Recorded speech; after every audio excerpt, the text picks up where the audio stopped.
Hi guys, today I will explain how to create Elevenlabs account. This process is really simple and easy. The first thing is open the Chrome browser or any other browser which you are using in your computer.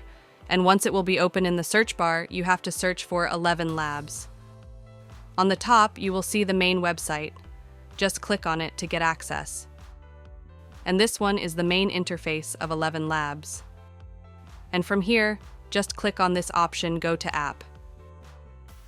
And here is the option of log in to your account.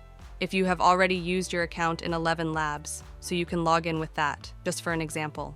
If you used your Google account, then click on it. And if you don't have any other account and want to create a new account, then take a look on the bottom.